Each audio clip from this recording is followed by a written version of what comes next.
We don't get ready to meet God as much as we meet God to get ready. Probably goes both ways. God meets us exactly where we are at. There's some good in the worst of us, and there's some bad in the best of us, and God is in both places equally. No matter how good we are or think we are, or how bad we are or think we are, God arrives in both equally when we let him. I remember when my ex said I was weak because I believed in a thing called step 3, where we turn our will and our lives over to the care of God as we understand God. And she said, "You're weak. You have no willpower." You know, she might have had something there. I don't know. Who knows? Maybe she's right. But I kind of ran myself through a gauntlet about that idea generally. And I came up with an answer that, turning my will and life over to the care of God is a good thing. And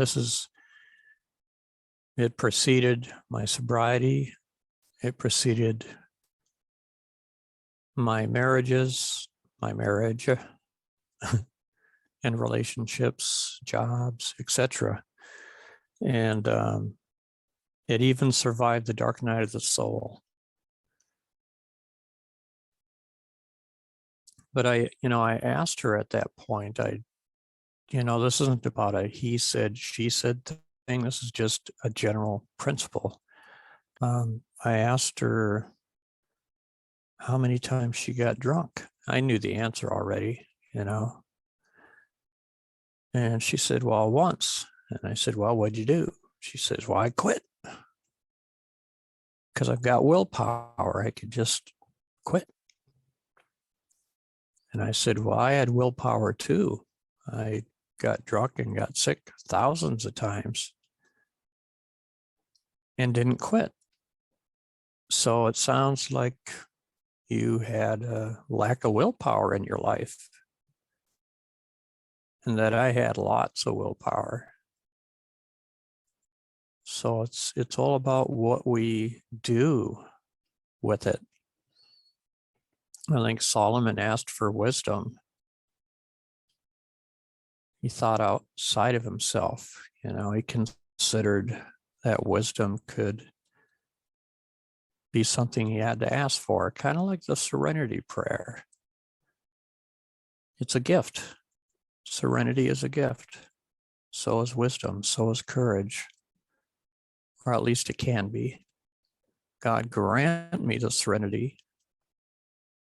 We're asking for a gift. Grant it. The courage to change the things I can. The courage is a gift. And the wisdom to know the difference. The wisdom is a gift. Or at least we're asking for it. Doesn't mean we'll necessarily get it, but most people do, I believe. Anytime I turn it over, God shows up. There's not been a 3-day waiting period. But when I don't give it up, when I don't surrender, I feel like I'm kind of like building a pedestal in hell or something.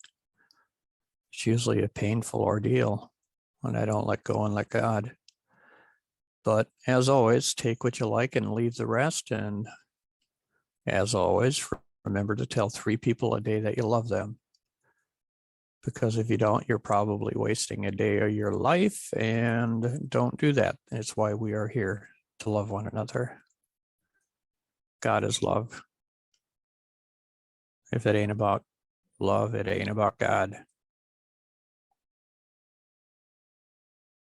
Peace out.